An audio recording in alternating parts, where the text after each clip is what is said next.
into. There is a lot they say we gotta get into today. You're not the boss of me. That's what old Billy Burr said.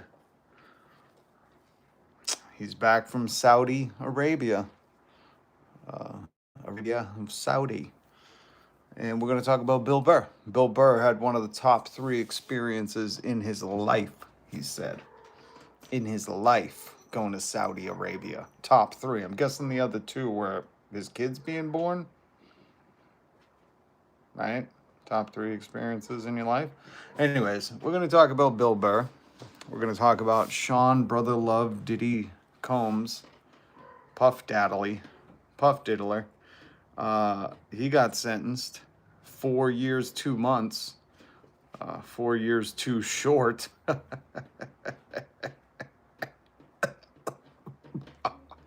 We're going to talk about the diddler. Sean Brother Love. Is he still going by Brother Love? Man, have more name changes than Prince. What happens when you get that big? You keep changing your name. Is he trying to like run away from some credit card debt or something? Evan S is here. Evan S? That almost sounds like Evan S. Ince. And we're going to talk about Theo Bon, son of immigrants, which I didn't know. His dad was a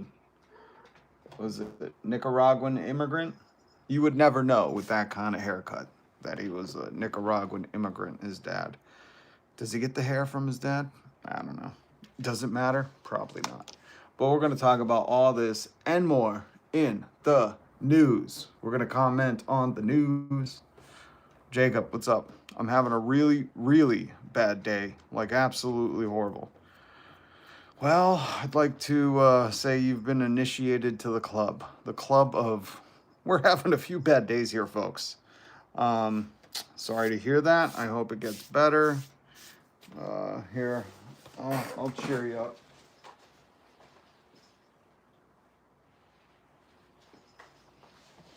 Here, you can't say I never tried to cheer you up, okay? Look at this. Look at this little black and white kitten.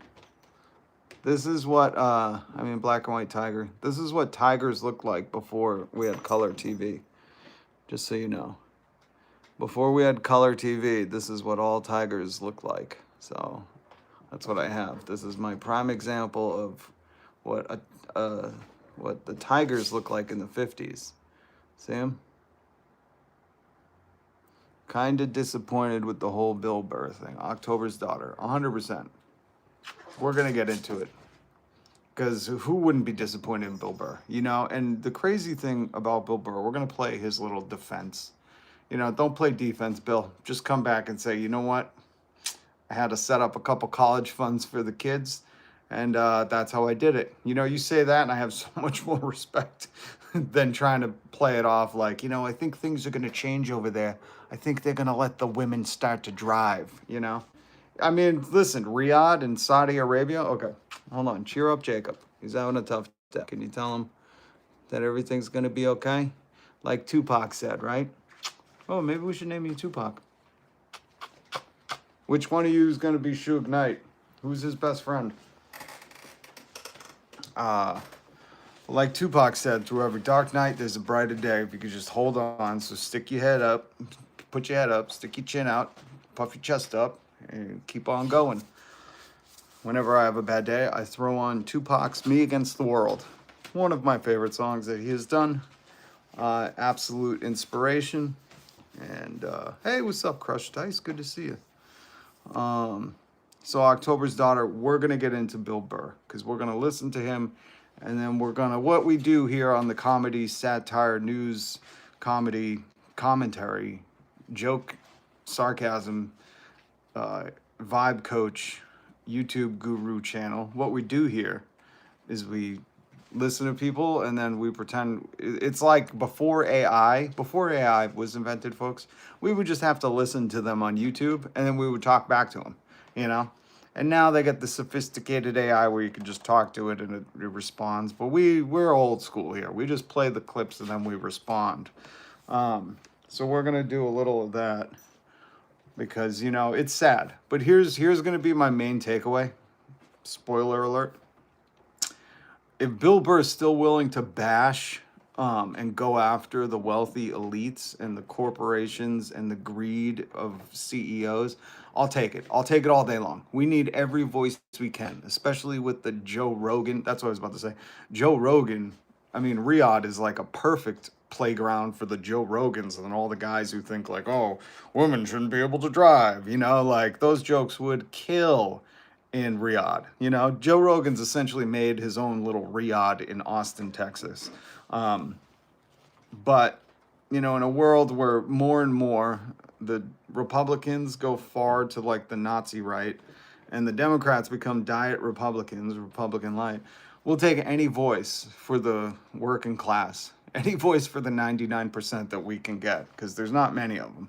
And when you got like people like Slow Togan, who's out there convinced that the world's gone woke, I don't even think he knows what woke means. What is going on behind me? I will punish any kittens that start messing with plugs. Okay? You all go to your room. So, hey, what's up, Chief? So we're going to get into the Polio Rogan. Wait, Bill Burr, sorry. Jacob. I sat down and wrote about 4 pages in my notebook about everything. And seen you went live and came here to cheer up. I'm going to be homeless by tomorrow morning. It sucks, but it happens. I just had that encounter too, man. We lost our housing a couple years ago, and it's horrifying. Horrifying when you have kids. It's horrible. Hey, what's up, Root, Chief, Crushed Dice, everybody? So it's the worst feeling. There's no real good words to explain when you lose your housing. But that's part of the reason. That was part of the reason that I started going live every single day.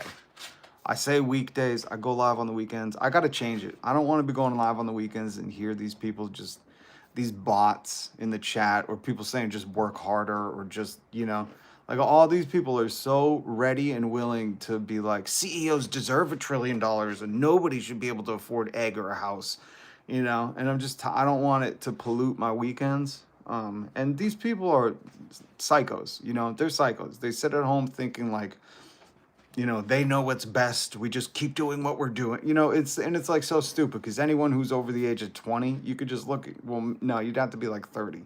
And you could just look at the past 10, 20 years and go, oh, well, have we progressed with this, you know, austerity of cutting, you know, social programs and cutting and bailing out billionaires and bailing out banks? Have we gotten better, or have we gotten a fascist regime where the soy boy farmers in Arkansas who voted for him are crying for him to bail them out? And while the working people aren't getting bailed out, they're like, oh, we'll send 20 billion to Argentina. So, I mean, clearly, just by what we've lived through, and this is why, like, it's not up for debate. You know, we could discuss how we want to go forward, but it's not up for debate that the past 40 years have been absolute shit, you know? You said fascist. Listen, you can get the fuck out of here. I'll keep it that easy. You know? They are fascist. And if you're too stupid to understand what fascist is, I don't know how to help you. You know, I just don't. This is fascism, folks. This is, and here's the spoiler.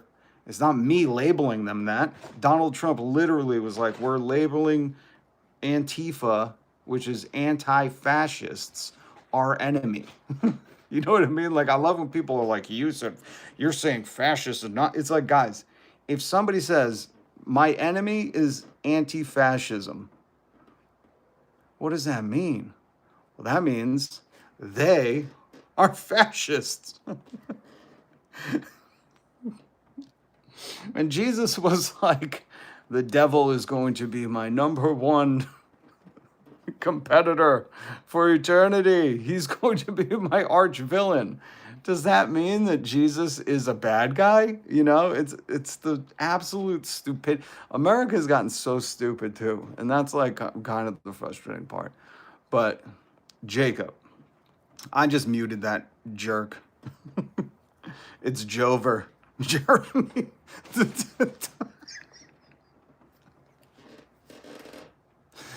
The American Empire is Jover. Polio Rogan made it Jover. I'm stealing that, Jeremy, and thank you for that. Smash the like button. Dina. Thank you, Dina. Oh, how did you get your avatar in a square? Or is it in a circle with a square box? That's cool. That's trippy. Yeah, so we can all thank Polio Rogan for making the American empire be Jover. Toilets. Oh, Theo C. Are you referencing one of my favorites? God, I gotta get a new. God, please hit subscribe and the notification bell, please, my Christ, please, because I gotta get some real equipment. I'm working on, the free demo deal. Are you speaking about? But I thought that was funny. Are you speaking about Mr. RM? You don't talk against my newsman like that, or you go to hell. Thank you, CO, for cheering me up. But yeah, Jacob, that's why so getting back to my point, sorry to hear that you're losing your housing. That shouldn't be a thing in America that happens to people. We have 25 empty homes for every homeless person. Nobody should have to work harder to have a roof over their head. This is nonsense in a day and age where we have 25 empty homes for every homeless person. In a day and age where, they're talking about trillionaires. In a day and age where, give me one of my random memes. In a day and age where,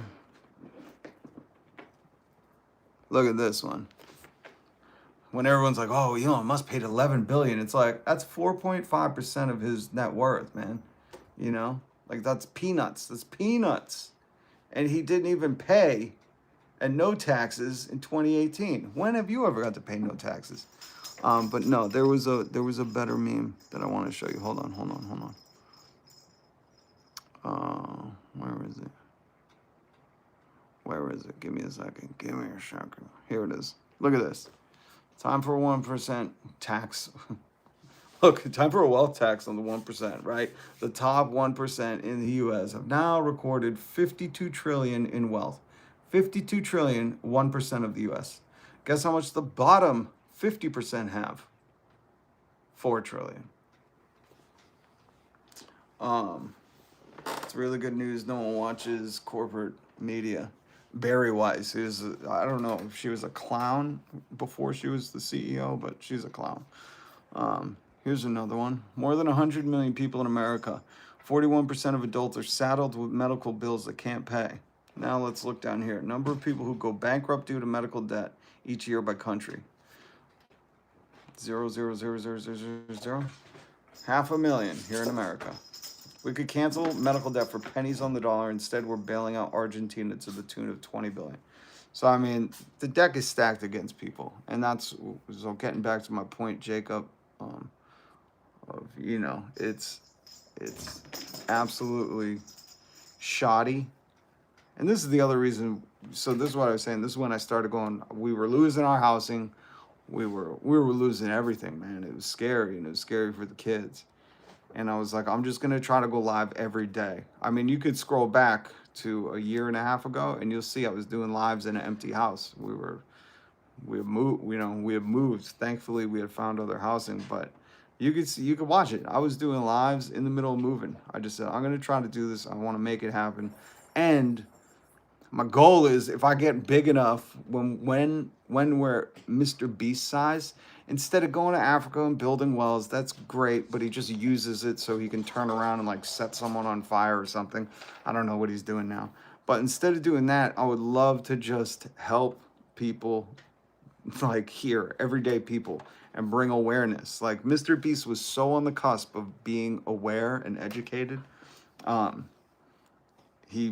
But then he couldn't, that's the thing, their egos get harmed. Like his ego got bruised, and he totally took a turn. Like, everyone's attacking me. Oh, I get it. I'm evil. And it's like, no, man, listen to the critiques. Listen. I don't know when, like, people thought it was success. Like, success meant you don't listen to anyone. Because if you if you're coming up, if you're young, people tell you like, oh, listen to older people, listen to people who've been doing that for a while, listen to people for wisdom. And it's so crazy that, if it goes against your beliefs, then you don't listen to people. You don't take any kind of criticism, any kind of constructive criticism. Well, Mr. Beast was almost there. He was like, he did this video, I'll never forget, because I was on Twitter at the time, responding to him, hoping like, oh my God, this guy, he's on the verge, he's going to get it. And he said, I healed 100 people. I helped them see again. And he said, I don't understand why the government doesn't invest in this. It's such a good ROI. And he was calling these people being able to see return on investment. And he was talking about like, oh, the taxes they would pay, this, that.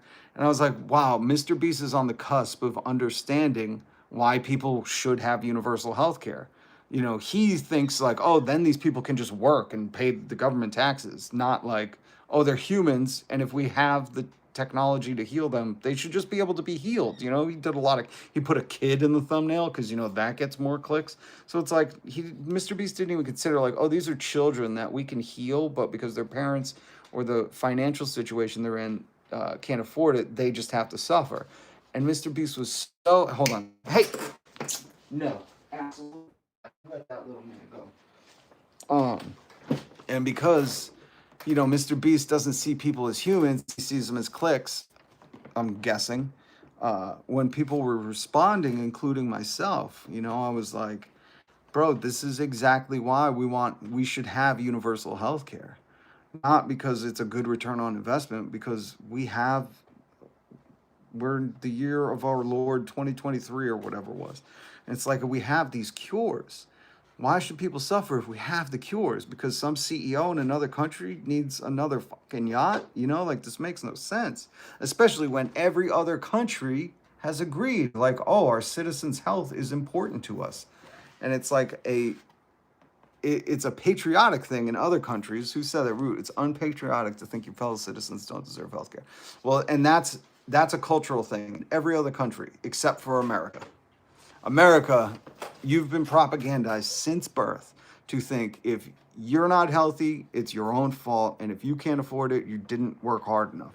And that's garbage, man.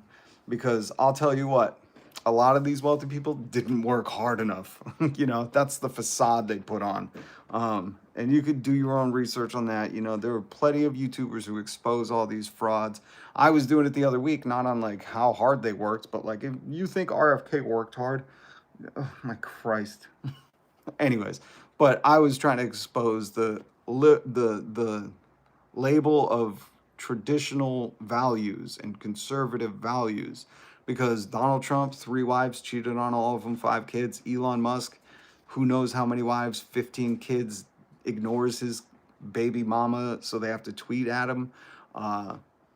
RFK, 3 wives, one of them who ended her own, found a journal where he documented 37 times he cheated on them. What else? There was somebody else. Crush Dice, thank you for the $4.99 super chat. And by the way, for everybody who was super chatting the other day, I went and got the kitties their favorite kitten food today. So thank you guys. You guys made it possible. And it's so cute to watch these little rascals eat now. And they love it. Maybe I'll try to catch a photo of them later and post one. So thank you, Crush Dice. But, I was trying to do a deep dive. But it's just, so back to this point of sharing with you, Jacob, that it sucks what's happening to you. There's nothing that can take away the pain besides housing. And feeling like the bottom of your stomach has given way and it's just an empty pit is normal. As much as that shouldn't sound correct, it's normal to feel like that.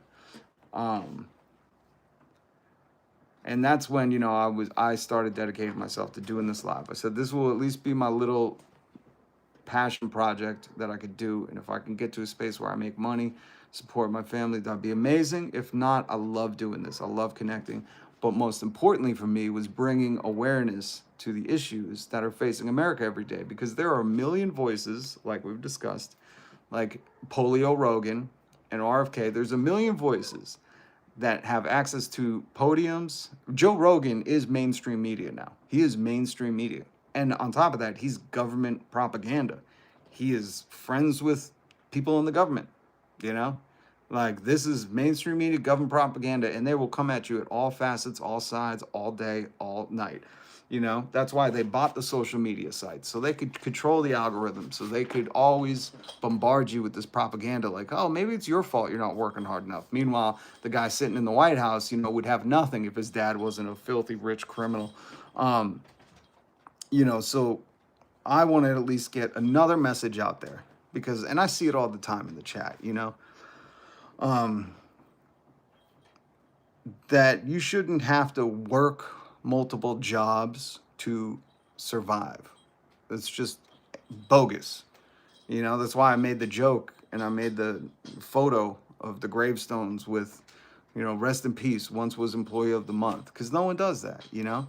But they want you to think that, they want you to sell it to other people or attack other people who have the audacity to say, like, housing, health care, food, water, human right, you know, especially if we're going to be the greatest country, if we're going to be that.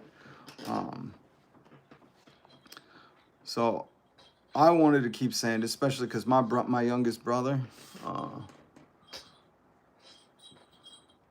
let's see,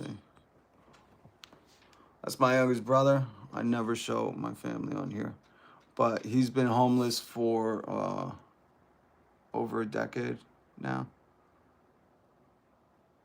I think he's still alive. I couldn't tell you. And no fault of his own, you know. When he was working, he worked his ass off. Some different things happened, but, you know, that's a kid who at 15 years old lost his parents. There was no one to help him. I did my best, but I was struggling in my own stuff. And there's no help in this system, you know, and you're seeing him cut it away more and more. And that's not right, especially while we have people who are going to be trillionaires. You know, the top 1% have 52 trillion, the bottom 50% have 4. That is heinous. That is heinous, folks. So I say tax wealth, not work. All right, so welcome to live. Jacob, you got me a little off topic. We're going to get into some news, but it's important to check in with people. And it's even more important, you know, I'm really proud of you for speaking out and saying that. I know there are more people going through what you're going through right now, and they're scared to say anything because the culture here in America has conditioned people that, well, something's wrong with you if that happens to you. And I would say that's more of a reflection on the society you're living in. If you can, you know, lose your housing so easily and there's no help, and what you can read about abundantly everywhere is how these landlords have all got together and, you know, price gouged people out of house. It's just crazy, man. So I'm proud of you for speaking up. We need more people to speak up and say, hey, it happened to me, it's happening to me, or it's, you know, even if it hasn't happened to you. That's the biggest problem with America. America's like, well, it hasn't happened to me and it never will. That's why old Chuck Kirk thought he could go and do what he did, you know, advocating for that kind of stuff as long as it didn't happen to him. And that's the sickening thing about America, is a lot of Americans think, well, it won't happen to me. So, you know, they just didn't work hard enough. And that's irrelevant, especially these motherfuckers who, you know, wear a cross on their neck. Because the cross on your neck is supposed to signify that you care more about other people, and you want to treat them like you would like to be treated. And a lot of these people don't want to be treated as homeless people who want, you know, are in medical debt and can't afford egg. You know, they don't want to be treated like that. And when they wear that cross on their neck, I'm like, it's funny that you don't care other people are treated like that. The whole goal here is we got enough money, we got enough resources. The whole goal when you wear that cross around your neck is to say, you know, we can help these people, you know? What was it? What was I reading earlier about Jesus? Hold on. What was I reading earlier? Oh, look at this. I was reading this earlier, so I took a screenshot because I thought this was so fast. I love reading about Jesus. So I think I was in the book of Mark. So he says, so Jesus said to them, children, do you have any fish to eat along with your bread? I read the AMP version of the Bible, so it gives you like more context.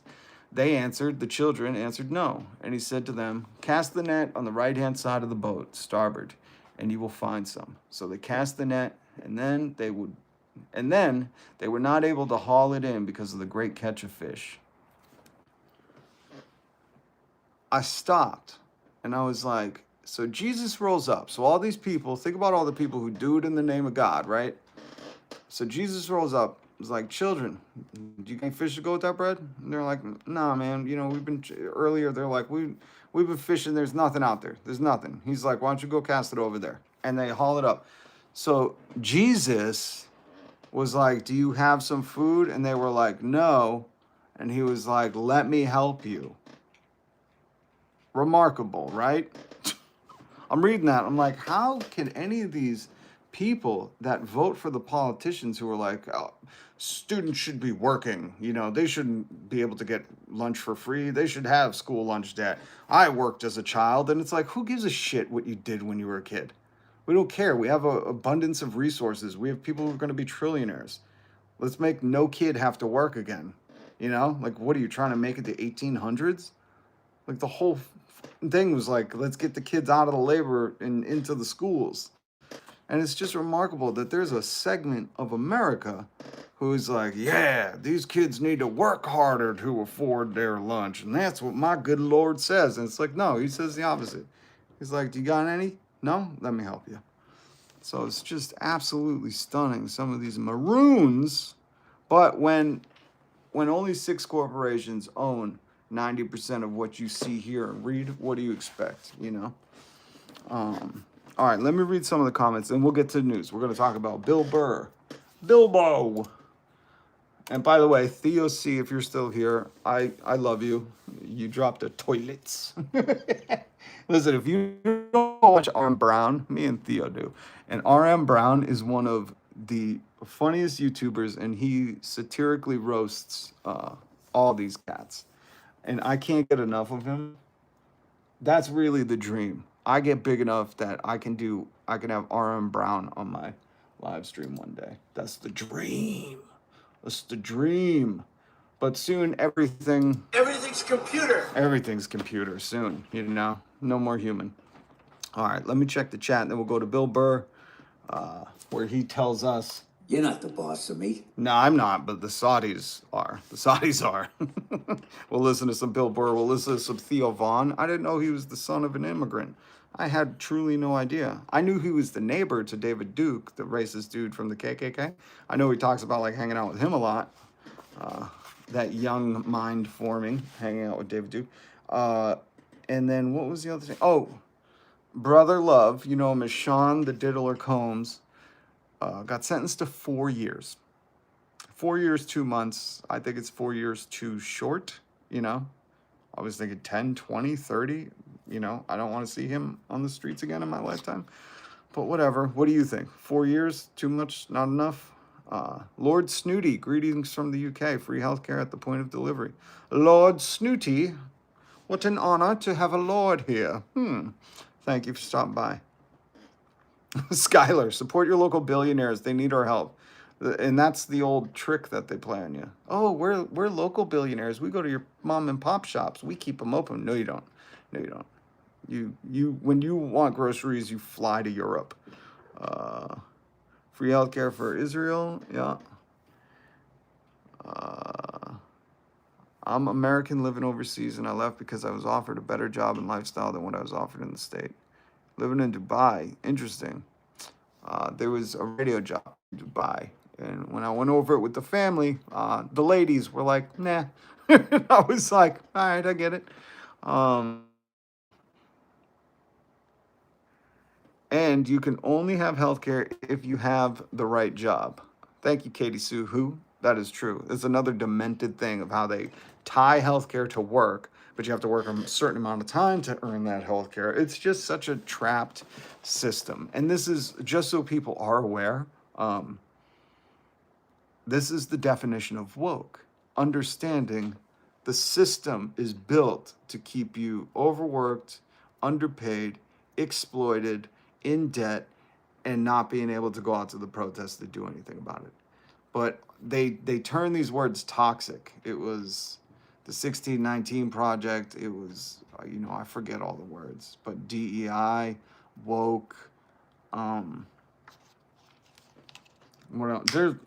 They just take a toxic, they feed it to their baby birds, like a mama bird, they regurgitate it in their mouth, and it means everything bad. And then they just yell it, like communism or socialism. You know, people don't even understand that the American military is a form of socialism. It's a government run, paid for by taxes, service provided to a country. And these people are like, get rid of the social. It's like, okay, let's get rid of the military. You know, let's cut that budget. Joseph Mischione. I think you've been here before, Joey, if you don't mind me calling you that. The problem with the idiots in power are so much out of touch with reality and has no idea what the average person goes through. Yeah. And Joe, I would even say that's really what you're witnessing in real time with Polio Rogan. He is so out of touch, out of reality, and he sees like satire bits on TikTok and he thinks it's real life. And it's like a slow descent into madness.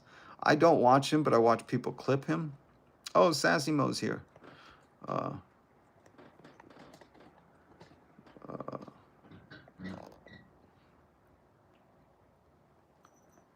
Lord Snooty, the best healthcare in the USA is for the troops. Yeah. Well, and that's so Lord Snooty, what I've always said is like we look at the countries that have the best healthcare, right? The Scandinavian countries, we see what other countries do it well. And then we just take how the VA, Department of Veterans Affairs, we see that system, because that's already government. We already have government run healthcare, right? It's for the troops. We see what needs to be fixed in that system, and then we just apply it on a bigger scale. Like this is very doable, and people are always like, you know, short their way out of it, but it's like so doable, and it's already in existence everywhere in the world, and including in America with our troops. So it's like, well, we should just do that, you know? But again, lobbyists, private equity, bribery in the form of lobbying will keep us from having that. Women out here in Dubai that are not married are given $4,000 and medical care is free and provided a beautiful apartment, spa treatments, driver for free. But Dina, what are some laws out in Dubai? Because with being a woman. Combined Sharia law, civil law, commercial legislation. No public displays of affection, public intoxication. Yeah, that's fine. Are women allowed to drive? Because you said, and a driver's for free. So as a woman, can you drive? Are you allowed to drive your own car? I see they provide a driver, probably because you're not allowed to. I know they've been getting a little more liberal with that. But, you know, that's the other thing. Like, there are certain things under Sharia law. Let's be very clear. There are certain Sharia laws that would say, like, a woman can't be allowed out of her house without a male guardian, male escort. Yes, and Dubai is very notoriously known for bringing in foreign workers, taking their passports, and turning it into modern-day slavery. Thank you, Long Bong.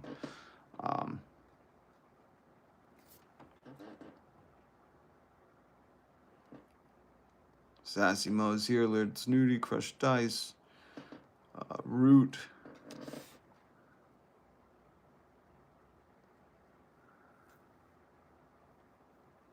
Hold on.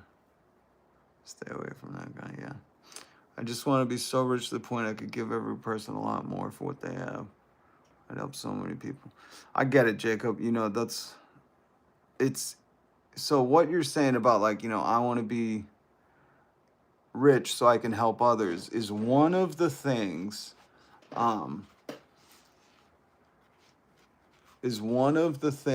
that you can notice with people who are, I don't even want to say self-made because nobody's self-made, but the people who have really struggled and got to a point on their own, you can tell because they have that in them. They have that, like, I don't want to be cruel. There are people who have done it, struggled on their own, and there's some kind of, I don't know what you would classify it as, some kind of trauma, I guess, that makes them very vicious towards anyone in any circumstance. But there's a lot of people I've met that have had a certain kind of suffering that it's identifiable. When they get to a point, they want to help other people. You know, that's why like some of these billionaires that are like, oh, I've done this. It's like, nah, you know, you got that real selfish part of you. But let's listen to some, where is it? Theo Bon. Let's get into Theo Bon first. Microsoft boss. Bill Gates tried to eliminate polio. Yeah, they've all done some great philanthropy, but the thing is, you know, we shouldn't need that. You know, our people's well-being shouldn't be on the hopes of some rich guy wanting to do philanthropy. I talk about Bill Gates. He has the Bill Gates Foundation, where he's trying to give away all his wealth by 2045, and he doesn't even think he can do it by then. Warren Buffett has the same thing. And it's amazing that like these guys who've accumulated so much wealth, who will still buy into the regimes that run our country, and they'll still lobby against things like universal health care, basic housing as a right. You know, they'll still manipulate the media in certain ways to keep that capitalist narrative. It's amazing that they're also trying to give away their money, because it's like, how about instead of doing that, just lobby all the politicians to implement universal health care? You know, Bill Gates, shut down your foundation, lobby all the politicians, the right and the left. Well, there's no left. The Republicans and the diet Republicans, lobby them all to say we should put in universal health care. That will by far be the greatest help to the U.S. and make basic housing. You know, Bill Gates buying up all this farmland. It's like, just put houses there, or you don't even have to, but just pay everybody's rent. You know, that would help more than you trying to, you know, give away your money. And they do it for a certain narrative, because listen, I work for a pretty wealthy dude who had a charity, and he did it for the pats on the back, you know, so he could turn around, be an asshole, and then be like, oh, you hate a guy who does charity? Oh, I guess, it's like such an old trope where it's that's why when I see it with Mr. Beast, you know, Mr. Beast will like, oh, people hate doing, you do a good thing, it doesn't go unpunished, ha ha ha. And it's like, no, man, but like, you're not recognizing the root cause of how you're being able to do these good things, and you're exploiting it. You know, it's very simple. It's like, instead of, you know, Mr. Beast healing those blind people, going, oh, wow, you know, like the government could totally do this, why don't they?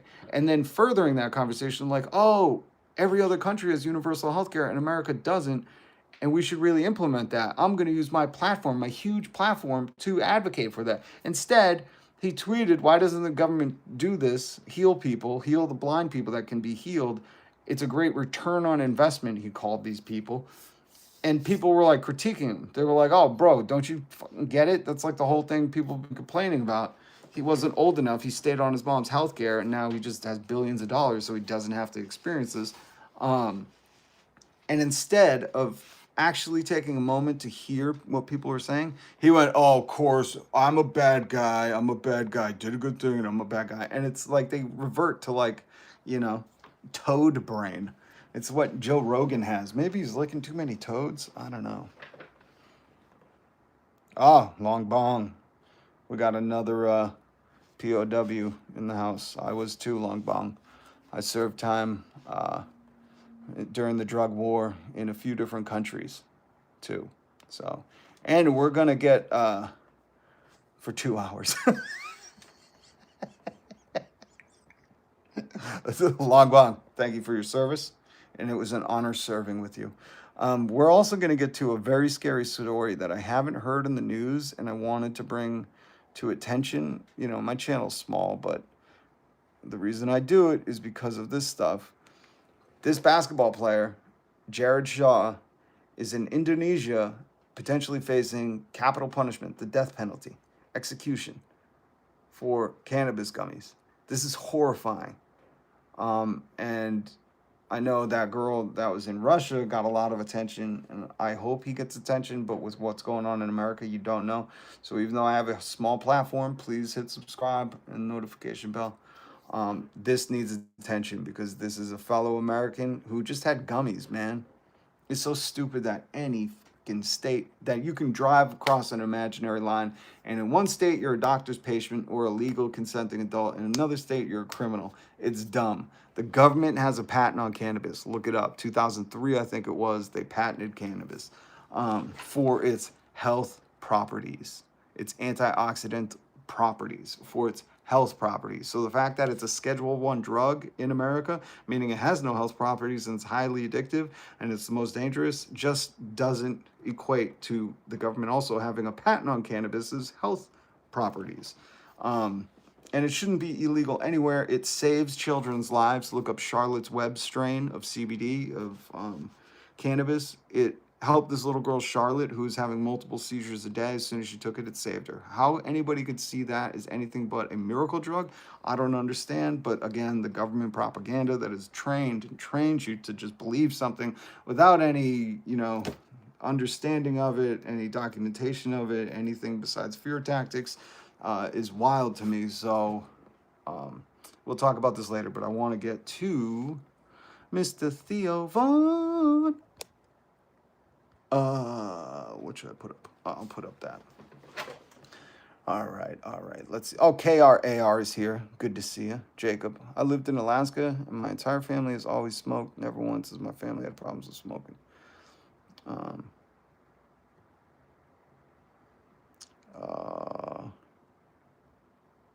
And if anybody is in Alaska that can offer some help to Jacob, we do have a Discord, and Jacob is in it, link in the description.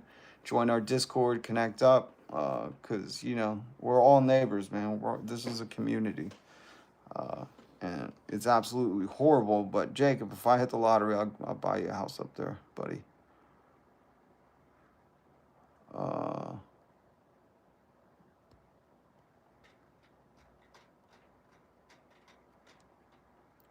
The bigger the ego, the harder the hit. I like that, October's daughter. I'm from Boston.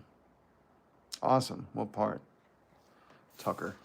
What part, Tucker? All right, let's listen to some Theo Bon, and then we're going to get to Bill Burr, because Bill Burr, I think, is going to be the heap of the conversation.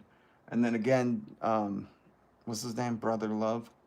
Sean did it Combs. Sean Convicted Combs was sentenced to 4 years, 2 months. That's 4 years too short, man. For what he did, he did. We're just living on the wrong timeline. That's all. Roxbury. Oh. I used to live in Roxbury, Hillside Ave. Rob, you're actually going to make a grown man tear up. It's a beautiful thing, man. You should be proud that you still have that kind of compassion and emotions. I made a girl at work cry. And if you're listening, I love you, if you watch this later. Because she was talking to me about being really angry at things that were happening in society. And without going into any of her story, my response was, you're a very kind person. Please don't let this world turn you cold. That's what the world wants, especially in America. America wants to bombard you with so much junk that you just hate your neighbor. You hate anyone near you. You don't want them to do better because you're doing worse. Like, that's really how the propaganda also infiltrates your mind and, poisons you. And she started tearing up, and I thought I said the wrong thing. And she was like, no, that was really sweet. But, that's my goal, man, is to get people to understand, we're stronger if everyone's doing better. And it's amazing how toxic and just repugnant these boys that have all the power are acting. If they could see themselves, they would be able to understand. They're acting like a little spoiled brat having tantrums everywhere. Yeah, putting people down sucks, man. And listen, I only say this, Jacob. Hold on. Kim, tell the cancer patients that can't eat without cannabis that they can wait a couple days, or maybe the nerve pain or autism patients. Yeah, KRAR. I don't know who you're talking to, but the people, and listen, I've been fighting for the legalization of cannabis since the 90s, since they would put you in a little cage for it. which I had to do, unfortunately, a few times. But you really understand who has been fed propaganda and like the government told them what to think, as opposed to who has seen in real life the effects of this magical medicine. And same with, I've been saying the same thing with shrooms, microdosing psilocybin, and MDMA. It's medicine. Nixon just really helped criminalize it because he knew people that dissented who were against him were majority of those people who used it, you know? And he said, well, if we can criminalize that, we can put all the people who are against me in jail. And there's more to the story, but should just name this VOD. Sweet Talk with Jacob. Well, Jacob, I feel your pain, man. That's my biggest thing. Like, I've been homeless multiple times. I've lived in a car. I've lived in a car after my dad took his life. Everything was falling apart around me. I was really, really young. I just lost my housing. And then I was living in a car with my dog, and somebody at work, because I had to keep my dog in the car with the window down, somebody at work was like, there's a dog in the car for a second day. I'm going to call. So then I had to go meet up with one of my friends who she would let me stay on her couch randomly and have her give away my dog to the shelter. And it was one of the most, like, I just remember sitting on the sidewalk being like, this is so painful. This is so painful. You know, lost my dad. I was away from my mother and my brothers. And then I had to give the one solace, the one thing that was just loyal and by my side at all times. I had to give her up. And I was a broken fool. And then I had to go on the air every morning and joke and like do a radio show. And I was so shattered inside. So I get the pain, you know, I get it. And you just keep putting one foot in front of another. And really there were times in this reality that we're existing in where I was like, you know, like what else? It's just what else? It was like, you know, I just got to keep going. And you really learn from that. Like you learn a lot from suffering, you know, and you really don't want to witness people have to endure that, especially at a time where they lose close people to them, or you know they're financially broken or whatever it is, you know, like you really want to like, I don't want this to happen, you know. It's such a horrible thing. And that's how you could tell there's a lot of spoiled brats out there that are, you know, lapping it up, not knowing about the realities of how painful it could get because they don't think it could happen to them. So I will always and forever, you know, speak out against this stuff and tell people. I usually don't share my story. I'm only doing it because, you know, you're going through a tough time, Jacob. That's the only reason. Only because it's not important, you know. I don't think it's important that I lost everything when I was young, you know. What's important is we fix this so other young people don't have to endure that. Let's listen to Theo Bon. Because Theo Bon, if you don't know, he's a podcaster. I'm not going to call him a comedian. Just like Joe Rogan isn't a comedian. I know they've done that before. I don't consider them in the classification of comedian, and I'm going to stand by that. Theo Bon apparently just bombed at trying to record another special. I think they're podcasters, and I think they're state media. If you didn't see Theo Bon interview the vice president, old Just Dance Vance, where is it? I know there's a meme, the great meme war of 2025 is happening. You know Just Dance Vance, this guy. He is the vice president. He was once a hillbilly or something, and now he's, you know, a far-right supremacist. And I had some real issues when Theo had Just Dance Vance on, old Coachella, because this guy did his government propaganda to Theo. And here's the thing. I was telling my wife this earlier, my beautiful wife, who, my God, I got to get to a point where I can help more. I feel so horrible. She works so hard. But I was telling my wife earlier, I said, it's really incredible how irresponsible like the Theo Vons and the Polio Rogan are. Because when I worked in radio for almost 20 years. If you're going to talk about something in the news, have someone on your show, now they have the internet. I worked in radio when like internet wasn't easily accessible.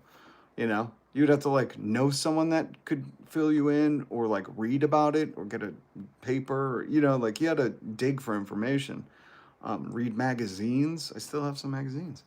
But basically like your one thing when you're working in radio was like to just do a little research, have a little one sheet so you could ask smart questions or know a little bit about what you're going to talk about. And Theo Von absolutely does none of that. Not one. The crazy thing, the difference between radio, well, not all radio, but the difference between good podcasters and bad podcasters is doing your work. And Joe Rogan doesn't do his work. I can tell you for a fact. He can say he reads all the shit, but he just reads and watches what he thinks is going to confirm his bias on things. And really researching is trying to find out, the wide gamut of what are both sides saying. And then you can form, a funny opinion about it. And Theo had on the vice president. And you would think, like, I'll loosely look into what he's, talking about with his tax break, as he called it. I'm going to loosely just random Google search. It's like, it's so simple too, but these Theo Vons can't even be bothered to do a tiny bit of research. And they'll say it on the show. They'll be like, well, I don't know what you're talking about, man, but it sounds good. And it's like, well, you just lied to your face and because you're too stupid to do any research. Or even, this is the brilliant thing about right now. It's like, you have computers. You can, during the podcast, you could be like, oh, this is what he's saying. Is it true? And you could even do it to ChatGPT because, you're lazy. You could even just ask ChatGPT and see if, what that says. And Theo did none of it. An old couch effer came on the show and was like, we're looking to stop the biggest tax hike in American history. And I'm like, screaming in my head. Like, Theo, you ain't going to let him get away with this lie, right? And Theo's just like, well, I don't know much about that, but that sounds good. Like his dumbass, no prep work for his podcast does.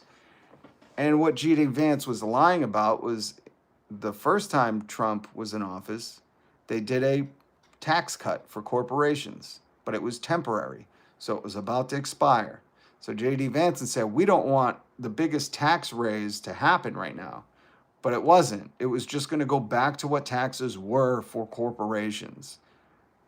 It wasn't, stopping this huge tax increase. It was just making he worded it in a propaganda way where he was like, we want to make these tax cuts for corporations permanent. We don't want taxes to go up on them. But Theo Von didn't even do a lick of Google research or DuckDuckGo or ChatGPT or Grok or Croc or whatever that thing's called. He did nothing. Not one thing. And if he had just done one thing, he could have at least been like, well, isn't it just a permanent tax cut for the tax cut you guys already did? And he just sold that to however millions of people heard it, and they were like, that sounds good. He's not going to raise our taxes. And it was like, it wasn't about you dipshits. It was literally like a corporate guys were probably high-fiving listening to that, be like, yo, he duped everyone. So this dude is absolutely garbage for our country, Like, he should be listened to, with the same amount of seriosity as someone that would tell you, like, you should eat Snickers with every meal. Like, have a Snickers for every meal because it satisfies the hunger inside you, or whatever their catchphrase is. Anybody that told you, like, eating Snickers once a day, it will satisfy your hunger, that's how serious Theo Von should be taken, because he just doesn't. And this is the thing. It's like, he could do the research. He has so much potential. Theo, hit subscribe, buddy. Hit the notification bell. You got a lot of potential. You do. You're likable, you're charming, you're charismatic, but you're dumb as a board, and you refuse to do any work for your own show. You know, a podcast isn't, oh, I'm here, turn the mic on, people just love me, but they really think it is. And I've heard radio dudes. I've applied to jobs with radio guys who thought, like, my job is to just turn on the mic and be awesome. And it's like, no, man. You know, people want some kind of take. You know, they want to hear your thoughts on things you've understood and learned. Not just like, well, I'm a charming dum-dum. But America's like, hey, we're dum-dum, we're charming dum-dums too. So all of that I say to introduce you to Couch Effer Vance and Theo Bon. That's who he is. He is a mass propagator of propaganda for the government, and that's it. You know, that's all he is.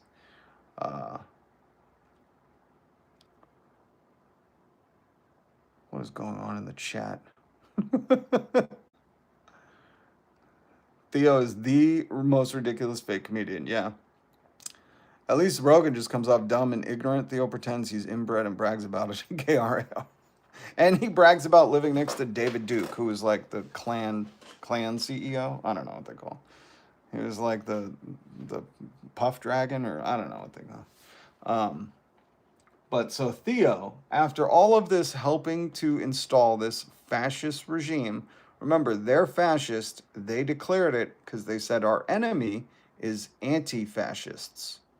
So they say anybody who's against fascism is our enemy. So not my decision, you know, like they have full control over this, folks. For the guy who earlier was like, oh, he's using fascism, can't take him seriously. Well, can you take the government serious when they start using that word? So Theo did help do all this, like was one of the big ushers in of this regime. And now here he is, because if you don't know, the State Department, one of them, used a clip of him saying, oh, sorry, you've been deported. See you later, buddy. Or some clip from his podcast used him to promote ICE, or I don't know, you know, one of the crazy brown shirt, you know,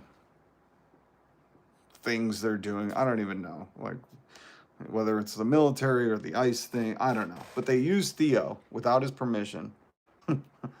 Welcome, Theo. You think they care about permission or legalities? They don't. And this is what I was saying, you know, a year ago. Like, these guys are going to start to taste it. They all thought they weren't, you know, on the list. They couldn't be affected. They thought they're friends with the government. It's like, they're friends with nobody. You know, the government ain't your friend. The government, this regime is not here to help you. They're here to use you as much as they can. And if you say anything, you're going to become their enemy too. And he's about to find out what that is, you know, because he's here. We'll listen to him. So they used Theo Bon's clips out of context, against his will or not with his permission. And here's Theo's response. My father immigrated here from Nicaragua, right? Like, one of my prized possessions is I have his immigration papers when he came. So it's amazing. I had no idea about that, because that's even more amazing that his father was a immigrant, and Theo heard them being like, we're going to get immigrants out of the country, and Theo was like, yeah, cool, man. You know, thinking like, oh, Donald Trump lies all the time. Like, this is the only thing he's good at, is lying, repeating a lie.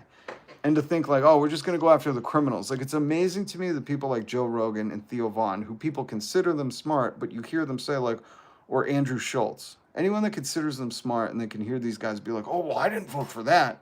It's like, well, what did you think? You think they were just going to go after the criminal? That's it? That's all they were going to do? You didn't know that Stephen Miller, who's like been with Trump for a long time, is a complete alt-right supremacist? It's just amazing how stupid and duped these people are on major public platforms. You know, they are the mainstream media. And people are still like, well, it's okay with me. These fucking morons. So his dad's an immigrant, and he went along with all this, you know. Came here. And I have him in a frame, and him and his siblings when they came here. And so I have tons of thoughts about it, but this was just fucked up, right? The other thing that really makes me mad about Theo Bon saying it's messed up that they used his podcast clip without his permission to promote the ICE raids is he's saying it's effed up now because they're using him, because now he's being used. But there is a story. Where is it?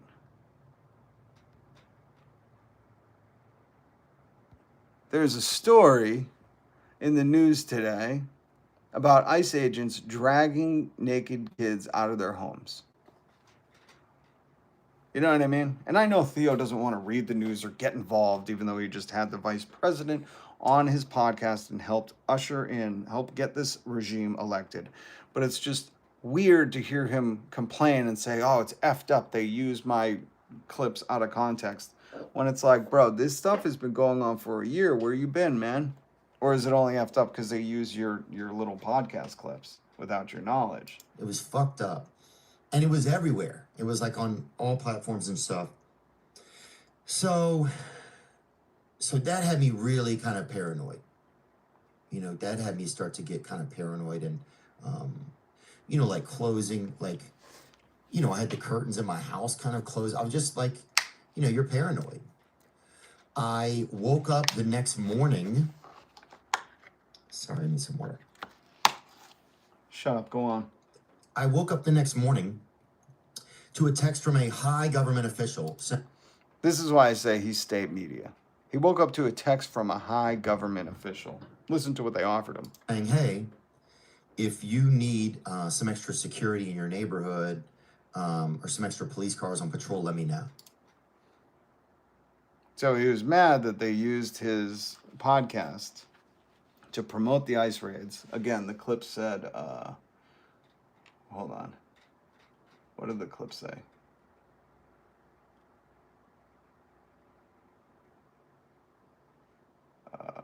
He says, when it comes to immigration, my thoughts and heart are a lot more nuanced than... Oh, no. Where's the... I swear, I had... Anyways, like the clip basically that they used on the Homeland Security thing, basically it was like a clip of him saying like, oh, I heard you got deported. Sorry about that. Bye. Like it was some, you know, like comedy clip.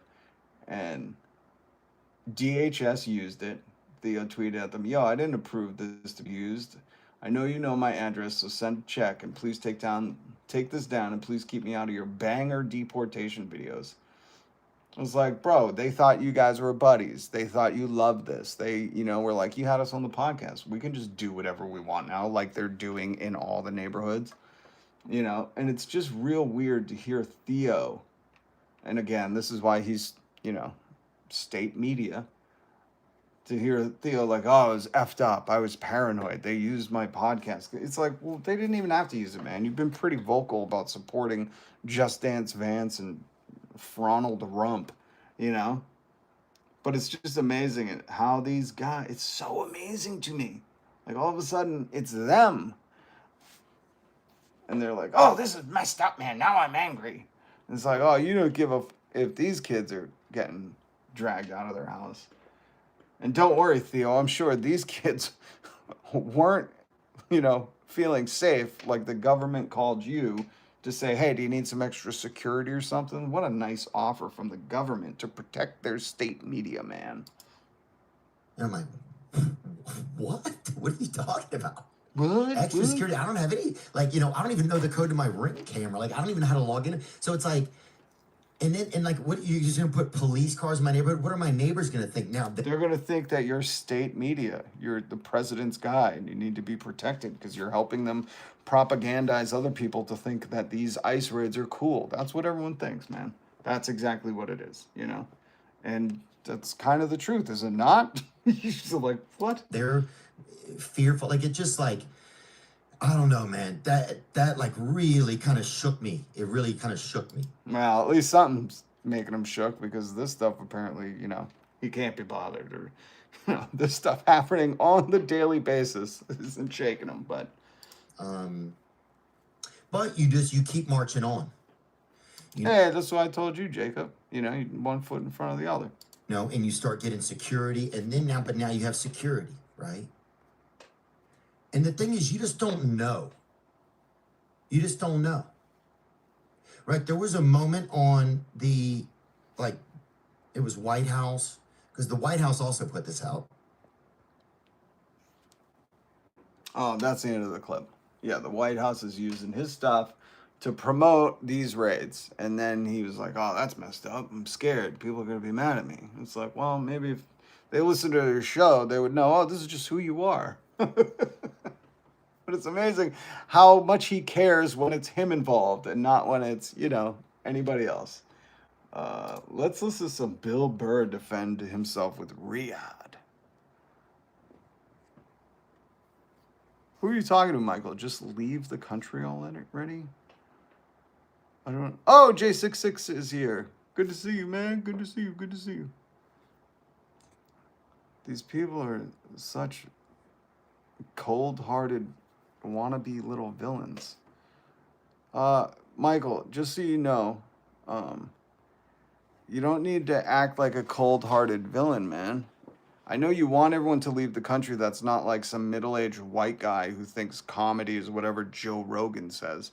But here's the thing about America is I'll quote Hamilton, immigrants get the job done. And they do a great job. In fact, with a name like Michael, I'm guessing you're probably not a native people, a native tribe. So at some point you were an immigrant. And there's an amazing amount of wannabe tough guys. We call them hardos here in Massachusetts. They're so hard, they're so tough. They don't care if kids are getting dragged out of their home, and they'll have like a cross around their neck too, which just shows, that Jesus is saving a special spot in hell for them. But it's just so crazy how these people want to be villains. Like they want to be the bad guy. They want to be the bad guy. In no story in the history of stories is the good guy, including going back to Jesus when, what was his name? The king? Was it King Solomon? Who sent around ICE to go bust in everyone's door to take the firstborn, looking for Jesus? There aren't many stories that you could watch where the good guy is the one kicking in doors, dragging kids out of their home to go put in a cage. It's not my opinion. It's like, just history. But there's so many of these wannabe tough guys who are like, yeah, great job, keep going, Dragon Ball. And it's like, what heartless fools, man. What heartless fools. I pity your children and your family if that's who they have to tolerate every day. You thinking like this is cool. My kids will ask me what's going on in the news. And you try to explain some of the things that are happening. Or, when friends don't go to school because of whatever, or because of things they see, and you want to protect kids and you want kids to feel safe and secure. You don't want government agents dragging them out of homes. And I can't believe these are grown men in the chat. Grown men in the chat cheering this stuff on. It's disgusting. And not enough people tell you that. I didn't think I'd see so many people that were trying to be the bad guy in the story, And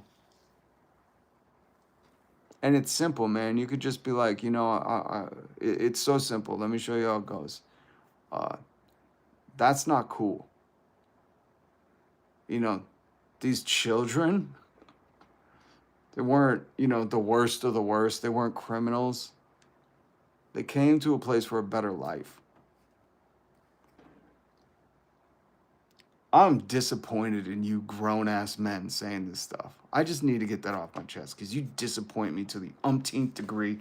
And if your parents are alive, mine aren't. But if yours are, I would imagine they're disappointed with the way you speak. My Christ, I'm sorry about that.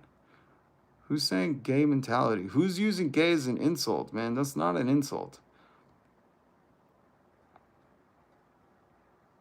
Hey, Virginia, good to see you. Herod, King Herod. Thank you, Tucker. The Irish were treated bad for immigrating, too. Thank you, Tectonics.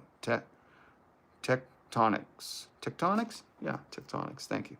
That's right. And how quickly we forget. That's why one of my favorite...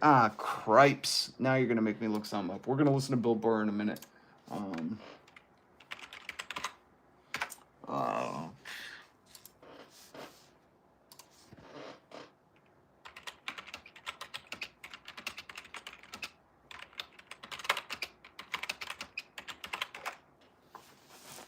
No, I don't want to try your AI thing. God damn.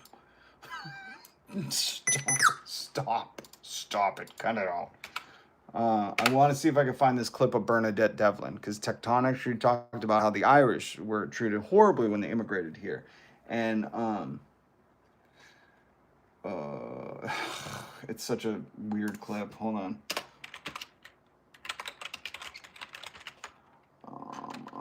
Wait.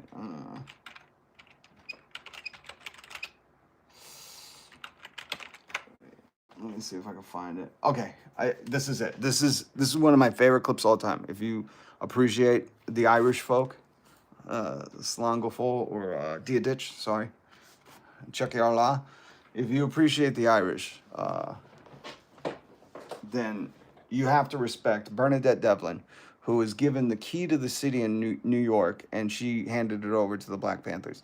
She was a Irish activist, a civil rights activist, and she spoke about, hold on. She spoke about, so there was busing in Boston. They were busing kids to different neighborhoods. It was like desegregation, right?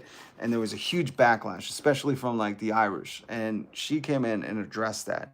And what she said is so poignant, so amazing. I usually share it every Irish Day, whatever that day is called. But it's so important right now because at a time like this where these grown-ass men, by the way, these were grown men. These are grown men, you know, saying ICE is awesome, ICE is doing a good job. It's like, no, they're not, man. Anybody that's dragging a kid out of their home ain't. Maybe you don't have kids, maybe you've never been around kids, maybe you don't know what Jesus said about kids, but this ain't the way. God, it makes me so mad. Like when I was growing up, there were adults that we wanted better for our children. And now people are like cheering on these kids getting harassed, you know? But not so long ago, the Irish were the immigrants here in America. And this is Bernadette Devlin speaking to the Irish on their racism to the black folks in Boston. It works two ways. If the Irish American community became too involved in our struggle against oppression, it might raise some questions as to the contradictions within their own body politic in America. Particularly here in Boston, there is nothing sadder to people struggling against oppression in Ireland to look towards Boston City and see our people. We know how they got here. We know the oppression they fled from Ireland in various generations to get to this city, being used to oppress the black people of this city. People tell me I don't understand the situation. They tell me blacks are lazy, they don't want to work, they want to lower the standard of education. In fact, they tell me all the things I was brought up to hear about myself, things Protestant people said about Catholic people in Belfast. And I think that's part of it too. I mean, if they really understood what was happening in Ireland, they would get themselves sorted out and stand on the right side here, because we identify very closely in our struggle for equality and our struggle against oppression. In fact, the whole inspiration of our civil rights movement 10 years ago came from the black movement of America. And it looks to us from where we stand at home that our people are being oppressed with the active assistance of our people. Did you hear that? That is Bernadette Devlin, civil rights activist, Irish activist. And she said, the Irish, if they understand the colonization and the oppression that they had fled from, they should be ashamed of themselves to be now the tools of being, the tools of oppressors in the racism in Boston.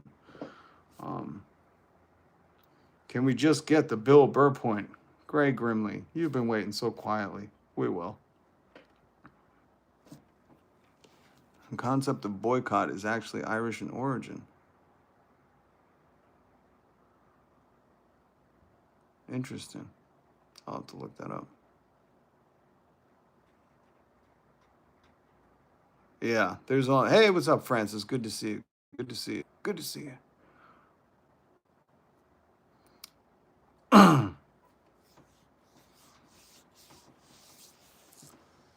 St. Patrick's Day is big here because they were not allowed to celebrate in Ireland. Interesting. See, I love. Oh, these fucking people, man. Frank, you're a grown man and you're saying nonsense. These people aren't illegal either. You know, go read if you can. Go read about these stories, you know. A lot of people are here legally. They're illegal citizens being taken with no due process. It's like cripes, man, cripes. A lot of people are disappointed in you, Frank. And you should look up what St. Peter stood for while I'm at it. Bernadette Devlin. Check her out. Let's listen to some old Billy Burr for Greg Grimley. I don't know. To be honest, I'll take Bad Bunny over the other three options they have. What were the other three options? Wait a minute. We knew the other options? What were the other options?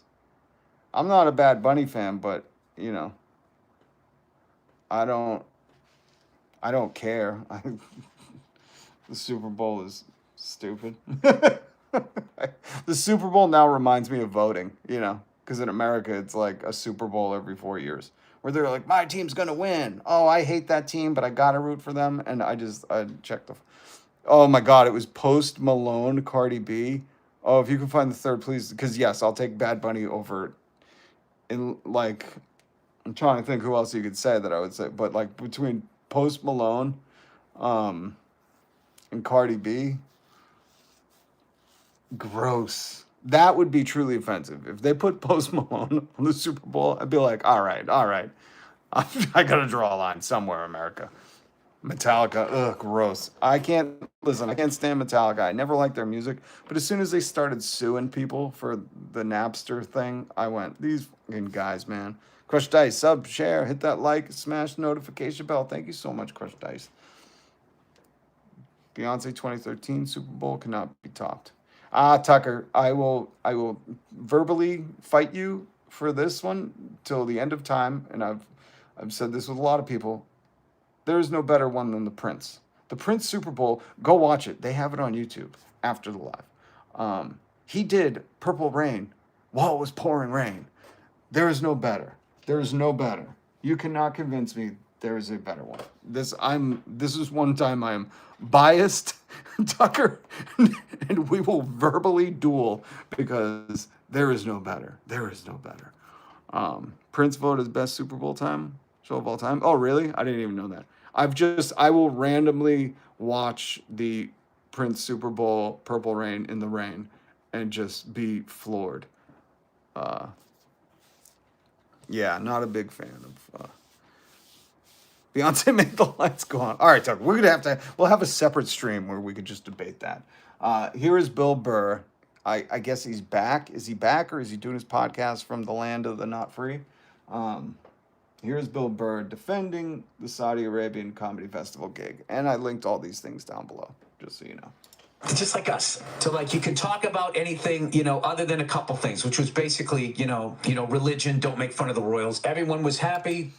So when he's starting, this is a cutoff clip because I got it from Fox News because I couldn't find where else I was watching it. The clip's longer. But he said, it's amazing. They're just like us. And I thought, it's like, I don't know what that is. This is just a weird thing to be like, it's amazing. There's these people on the other side of the world. They're just like us. They like food. They like houses. It's just so crazy. They live in a different climate, but they're just like us, you know? And I was like, God, here's the thing I want you to understand about Bill Burr.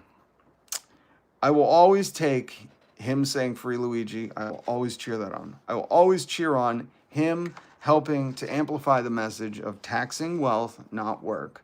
I will always, forever and a million days, always have him take this message and amplify it because it doesn't get out there. The corporate media, the lamestream media, like Polio Rogan, they don't want this narrative out there. You know, they can afford a tax. And if they can't, maybe they should stop eating avocado on their iPhones every day, you know? They can afford a tax. They don't want to. The only way this country is getting better is if we tax wealthy people. Right now, they have so much money, they don't know what to do with it. They're just buying up assets, trying to go to Mars, which nobody wants to live on Mars. You have to live underground. Look it up. That's science. And they're just buying everything up because they have too much money. So we tax that, and then people, you know, get free insulin. You know, this is a crazy thing to think people shouldn't die because they can't afford insulin. But I want you to know something, Bill Burr. Besides, I'll always support that. I will always. I'll never compromise on that. He sold his soul. That's fine. We need this amplification. He can't come back and say what he really thinks. I want you to, before we keep listening to this, Bill Burr cannot come back from Saudi of Arabia and say like, yo, it's weird, man. Like the laws are different, you know, no PDAs, you know, it's a dry country. There's no alcohol allowed there. You know, you cannot critique the government. You cannot be gay. You cannot be a woman driver. You cannot, you know, like you have to be cut up. Women have to be escorted by a man. You know, he can't come back and critique the people who just paid him millions of dollars to do his set. And I know he's spinning it like, you know, no, and we're going to listen to him, but I need you to remember when you're listening to this that he can't say what he feels. That was the whole thing. The whole thing was they pay you to do what they've approved. That's what he's explaining. You know, he said, so like you could talk about anything, you know, other than a couple things. Really? So you could make a Jamal Khashoggi joke? Really? So you could, you know, do those kind of things? No, he couldn't. They were off limits. They don't have free speech, just like here in America. You know, speech is very expensive here in America. You have to have a PAC, you have to have a corporation and private equity to donate a lot, and then you get your speech heard. Or you just have to kiss the polio Rogan ring. But remember, this is Canton's own. That's right. Hey, don't say he's a douche. Canton is a nice place. I like Canton, Mass. CJ, good to see you. Good to see you, CJ. Virginia. They're only planning on Mars as a backup after they're done demolishing Earth. Yeah, but Virginia, I've watched some of these science channels that are like, let's play this theory out. Could we live on Mars? And they're like, no, you can't. There's no radiation protection. Like Earth has these polar magnetic force fields, which is really remarkable. And I was learning so much. But they were like, Mars doesn't have that. The radiation would kill you in moments, you know, like moments. Like you wouldn't last a Mars day, which is like, I don't know, 45 years, but you just wouldn't. You'd have to, they said they would have to either build things right away and you never go outside, or go outside with like a radiation protection, or you'd have to live underground. So I'm like, it's miserable. It's miserable. It's just not a real thing. So it's funny that, people believe it. So I just, when we're going to play you Bill Burr. Just remember that he was paid millions of dollars to edit himself. The people that were doing the festival were thrilled. It was a mind-blowing experience. Definitely top 3 experiences I've ever had. I want to know, I just wish somebody would ask him, what were the top 2 experiences? Like, if that was 3, and would you think it was anything less? For $1 million and a government that has been known to put people in briefcases and make them disappear forever, would you say anything different? Really? I'm guessing the top 2 experiences for Bill Burr were, having his first and second child, and then it's Saudi Arabia, and then maybe it's marriage. But I would say with a regime known for 9/11, he's probably going to play it cool and say top 3 experience of his life. And it was great to experience that part of the world and to be a part of the first comedy festival over there in Saudi Arabia. The first comedy festival. I don't know if they have a lot of open mic nights over there. I think it's going to lead to a lot of positive things. Now that is a funny thing. Now this is from Fox News, and they edited it together. I couldn't find the longer clip, but there are. It's CJ. Majority of right wing went to Ivy League colleges, so they know exactly what they're doing.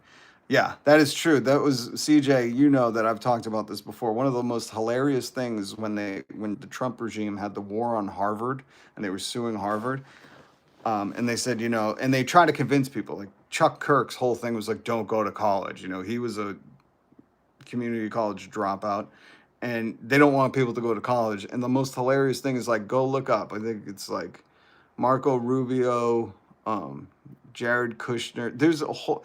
I did a whole live stream on it because almost everyone surrounded by Trump is a Harvard graduate. So they all go to these woke schools, and they certainly don't want you to go there. But they won't hire lawyers that haven't. You know, they won't put people in charge that haven't gone through that elite echelon of schooling. Diddy getting out early? Francisco, he only got 4 years and 2 months. I can't believe it. Is that too long? Too short? I think it's way too short. People that right? No, not KRAR. Like all the people that work for Trump are like Harvard grads. They're all elite educated. 40 years ago, Harvard was different. 100%. It is now very much like Jared Kushner. You know, his corrupt dad donated like a wing, and he graduated, you know. But it's still hilarious because it's not a woke school. None of these highly educated places, unless you mean woke not in like a bad thing, but you mean woke in the true sense of like they help you see how structured oppression is in the machine of the American government, of politics. Like woke is seeing that, oh, the structure, it's like what George Carlin talked about. George Carlin was woke. You know, he's like, it's a big club and you ain't in it, and they'll do everything to conserve their power and money. So if you're meaning woke in that sense, yeah, of course, because you're going to learn more. You're going to learn more about history and how we got to be here. And with that, you can't not acknowledge like, oh, damn, man, you know, Reagan did a number on us. Hold on, let me get my old Reagan clip out so I can play it for you. We'll play this next.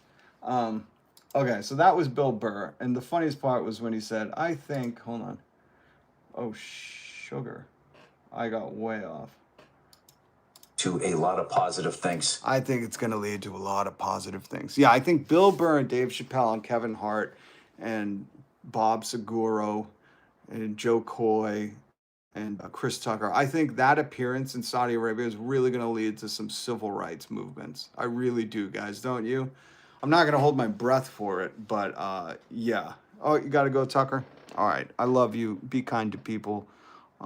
Keep putting one foot in front of the other. Thank you for your commentary tonight. I appreciate it. I love when people are chatting it up. So have a great night. Join us tomorrow. Make sure you hit subscribe and notification bell. Paul Mooney. Love Paul. It was actually Don Reagan. That's a joke, right? Now I want to play this other clip for you. By the way, if you're just tuning in, Bill Burr played in Saudi Arabia, and now I think everyone has civil rights, and they're not going to do any more 9/11s.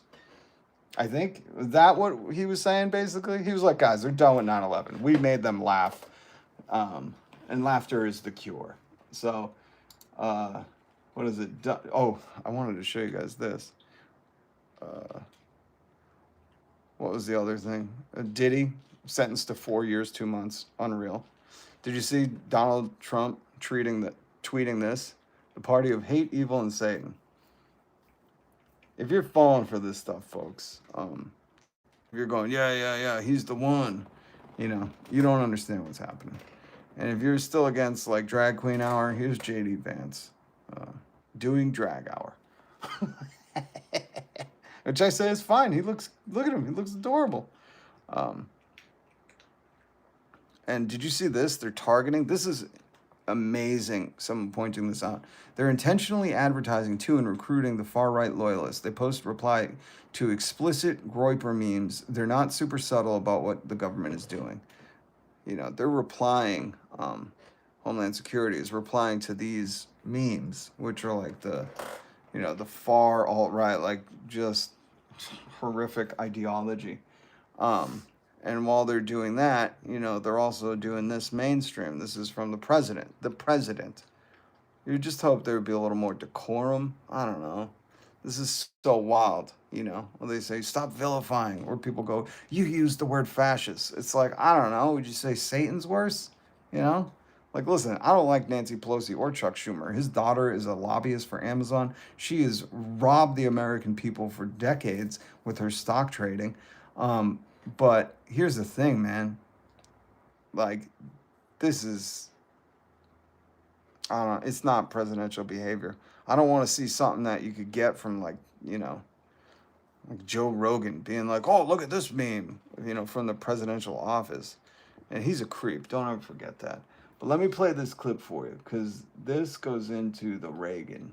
Oh, where the fuck did it go? How Reagan destroyed our free education system and put Americans into debt. Check this out. Whoops. We used to have free public college until Reagan. He helped Debt cannot be wiped away. We used to have free public college until Reagan. He helped cause the student loan crisis in the U.S. Before he became California's governor, the idea of free college had bipartisan support and was already offered in multiple states. So, free college was a thing. You can look it up. Again, not so long ago history that is just quickly forgotten and turned into, whoa, bad for you, don't go to school.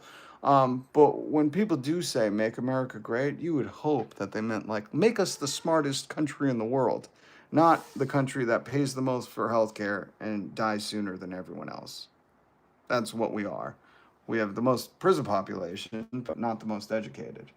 So why'd he do it? In 1970, Reagan's education advisor, Roger A. Freeman, said the quiet part out loud. We are in danger of producing an educated proletariat. We are in danger of producing an educated proletariat. Dynamite. We have to be selective on who we allow to go to college. We have to be selective on who we allow to go to college. Do you understand that? Do you understand me? Do you understand why our president, not my president, remember when they used to say that? Do you understand why the president will say stuff like this? Educated, I love the poorly educated. He loves the poorly educated, and that is by design. And then you hear him say stuff like this. Everything's computer. And you think, maybe he's the poorly educated? I don't know. You tell me. I said, well, let's see how we say that. I said, Menafin. Azerbaijan and Albania. Your brain's cooked. His brain is cooked. That's the real reason for Reagan's attacks on higher education, to keep people in debt or uneducated so they fall in line and don't challenge exploitative systems. Reagan's whole thing was to keep people in debt so they fall in line and don't challenge exploitative systems. Reagan's other part of his administration legalized stock buybacks, which are just artificially inflating the value of a stock. The company didn't change, nothing new happened. It's just buying their own stock back to make it scarce. So it jumps in inflation because usually that affects CEO compensation. This is really important stuff to know, because when you see right now how stupid people are everywhere. They're everywhere, man. And the media is controlled by Joe Rogan and 6 corporations. And they, tell people like this, and those people are like, yeah, I'm a Christian and I hate evil and Satan. And it's like, well, would a good Christian be saying this stuff about people they should be working with? Demonize it. Could you imagine? I just want you to think for a second. Could you imagine going to work and sending this out on social media about your coworkers? Because that's what this is. These are workers, And not only that, but it's like these are positions. Like, yes, there's a lot of corruption here. Yes, there's a lot of stuff to be called out. Like, hey, stop doing the stocks, lady. And retire. And your daughter shouldn't be an Amazon lobbyist while you're in the government, like stop that, cut that out, and you should have legalized cannabis like Kamala said, like a lot of stuff to critique. I'm all for that. But having children go, oh, what did the president say today? And then having to explain like, oh, this is like a fragile, petty, egocentric, Nepo baby boy. That's all you see right here. And maybe he has dementia. ADH dementia.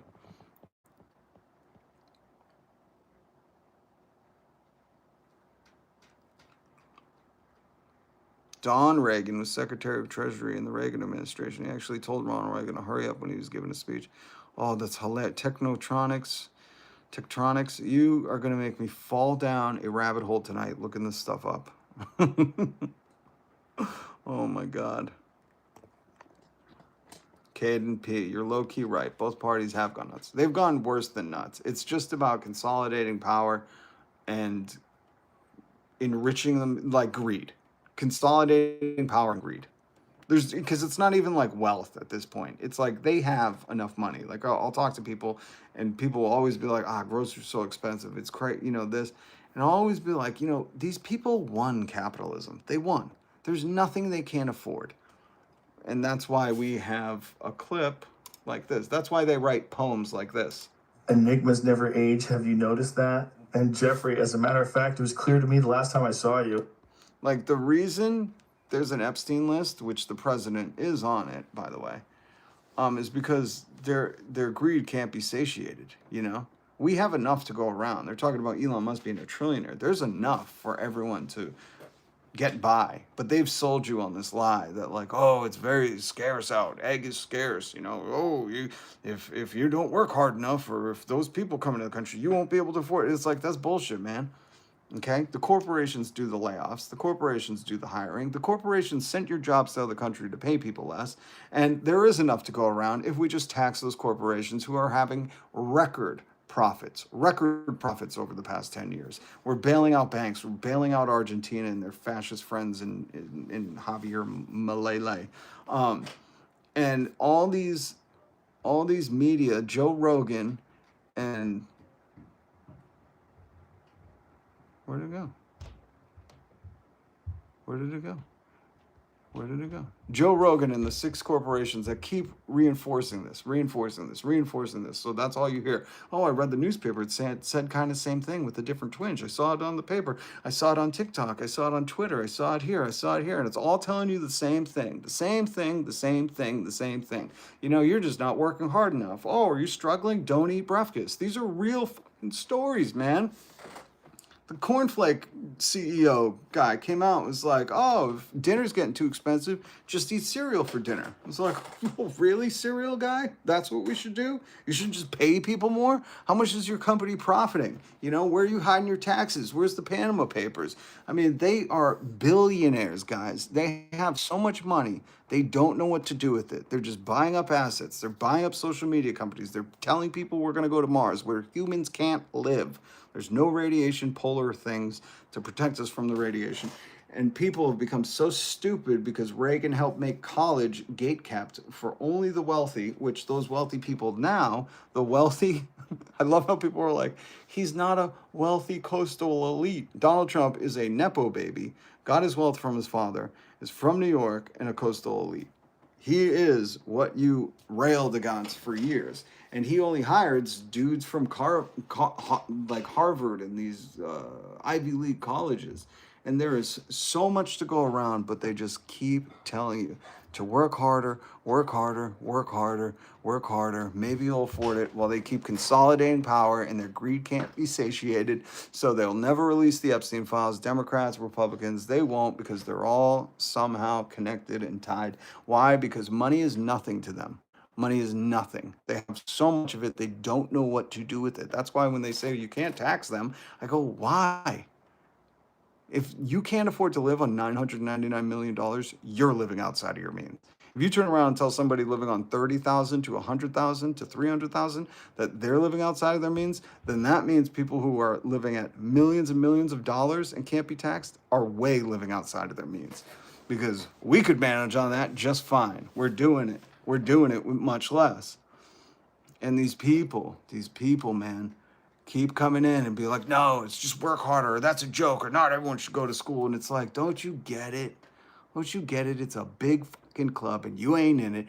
And you're just helping to propagate what you see, hear, and read all over the place. So you think it's true, but really it's like the Truman Show, where you think you're really living in reality because, oh, well, I read this newspaper, not that one. And it's like, well, they just gave you 2 different flavors of the same shitty brown liquid that is known as soda, and then you think you live in the land of the free because you got 14 different flavors of Cinnamon Toast Crunch, but you can't fucking, get access to the internet decently or for a reasonable price. The water's getting poisoned, meanwhile, all the rich people are buying up all the land, they're private equity stock brokers, stock whatever, Blackstone, BlackRock, Blackwater are, making all the money in the military, condensing all the housing into a set price, and then they're telling you they can't be taxed. Oh, hold on one second.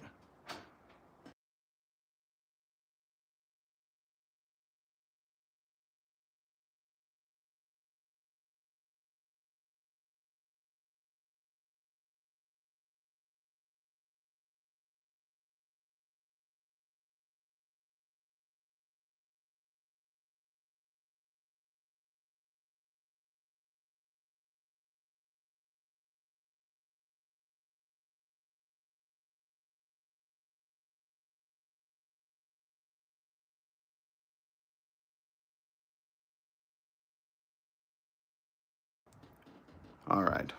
All right. So the elites, life is a video game and money is how they keep track of the high score. Well, money means nothing to them. Nothing. And that is the worst part. Well, people are just trying to survive. People are just trying to get by. This is what bugs me the most. So when I talk about universal health care or health care paid for with our taxes or billionaires' taxes, when I talk about, these things, hold on. When I talk about these things, okay, minimum wage being $66 an hour, everyone having a right to shelter in the greatest country in the world. When I talk about, people not having to work multiple jobs, just one job, and full-time shouldn't even be 32 hours. People have such a reaction to that it's weird, because I'm not asking to pay 1% tax or 1.1% tax on 5.3 billion in profit. I'm not asking. You would think if I was on here like the Joe Rogans and the Theo Bons defending like, oh man, you can't tax like ultra wealthy people, just let them pay 1.1%. How are they going to keep the heat on in their fifth home? Like, I'm not saying that. So you'd think people would have a reaction to that, saying like, hey, we have $1 billion. Like, why do you want that? Like, you shouldn't want us to pay taxes on that. What I'm asking for is decency. Decency. This is decency. If you want this land to be, if you want this life experience that we all go through to be great, this is the bare fucking decency, man. I'm old enough to know that people used to work one job, buy a house, not have medical debt, go on vacation multiple times a year, and now people are like, people living in RVs at an all-time high number. 86% of Americans are stressed out about grocery costs. Like, this sucks. You get one chance at this fucking life, and we can all come together and agree like, oh, it shouldn't suck. I shouldn't read about Jeff Bezos renting Venice. Like, that shouldn't be a fucking thing, Like, he could pay his goddamn taxes just like the nurses in our country do. They all clapped and called them fucking heroes when they were saving lives. And then they turned around and went back to being greedy, selfish swine. So that's why these people that come in here, and they usually do it because they think they're people on the right dunking on others. And really what it just shows is what a disappointment of an adult you became. Because we're not asking for having all the eggs. We're not asking to, not just sit around and play video games like they've told you, like you've heard. But even the people that just want to do that, what the fuck does that affect you? Like, you're not going to have to work harder, And the ironic thing about that is, like, if you don't want to have to work either, great, get in line to fucking stand against these billionaires hoarding all the money, And then you have 4 days off a week to play video games. I'm for that. I don't care if you're on the right or left. I want this human experience to be awesome. And guess what? These motherfuckers got it made. I hate to break it to you. Some of these wealthy people, like we heard tonight, the Bill Burrs of the world, or even the Theo Bons, who sit in a chair and just allow this hatred to be spewed and propagandized on their mainstream media channels, they don't worry about vacation or eggs. They don't even know about it. That's why Patrick Bet David, when the Free Luigi stuff was going on, he didn't get it. And he had Tony Robbins on, and he didn't get it. And they were like, oh, this kid just hates capitalism.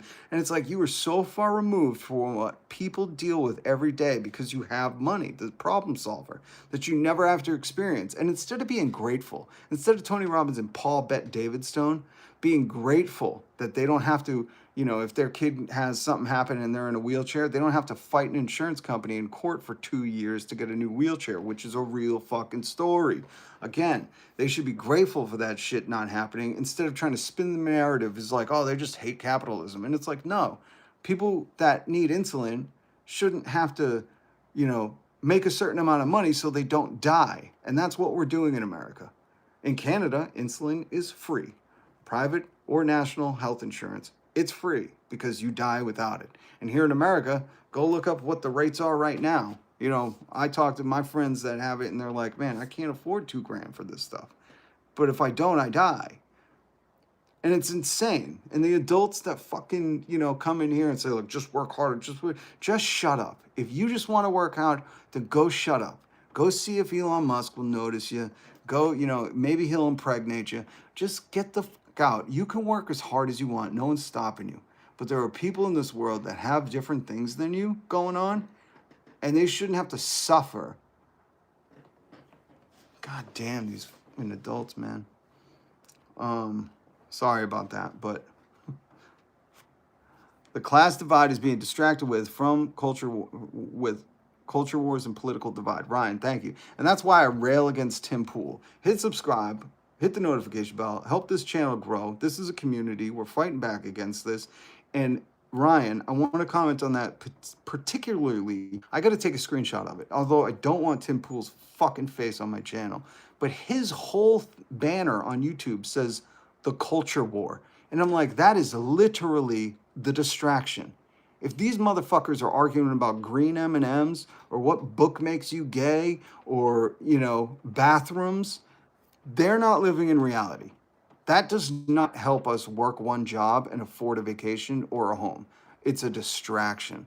So Ryan, thank you, because this Tim Pool character, he is like a little child who got too much money and thinks he just is important because he had money. There's no correlation between having a lot of money and being smart. Americans need to understand that now, because they start worshiping, especially these Jesus ones. They start worshiping the people with the money and think they made a lot of money. And I've heard these rich people say, well, how did I get here if I'm wrong, you know? And it's like, well, maybe you're just an asshole willing to do things other people wouldn't do. Riyadh Comedy Festival. And it's just amazing that people will watch Tim Pool and think he's serious when he's promoting, I'm the culture war. That's what he promotes, the culture war. I'm the distraction. I'm paid by David Gregorian, an imaginary person from Russia, because my takes were so bad, Russia was like, pay that dude to keep distracted Americans. You know, release the Epstein files. Fucking, it's amazing that he will promote the culture war when it is not. You know, that green M&M, I don't give a shit what she does on her spare time, because this is the land of the free, but the green M&M ain't gonna help me afford fucking rent. You know what I mean? It ain't ever gonna happen. I'm sorry. You can burn all the books. It ain't gonna make you work less. Ain't gonna make you buy a house. It's so fucking dumb. So thank you, Ryan, for that. And that's the other thing, CJ. The administration's getting ready to raise the retirement age. They don't want to tax billionaires so much. They'll make you work till you're dead, you know? Oh, God. Meanwhile, in France, if you watch Hassan Parker, he's in France and they're protesting against Israel and against raising the retirement age. And those people have a class consciousness, which we used to kind of maybe have in America. But we just want to live well. On, show, on. This is the same guys who don't understand video games. We just want to live well. Unfortunately, sometimes it's easy to eat the hook when we're in a bad place. Yeah, that is true. They'll eat the hook when looking for any kind of escape from their pain, except for the one that's glaringly obvious. Good to see you, Duffy.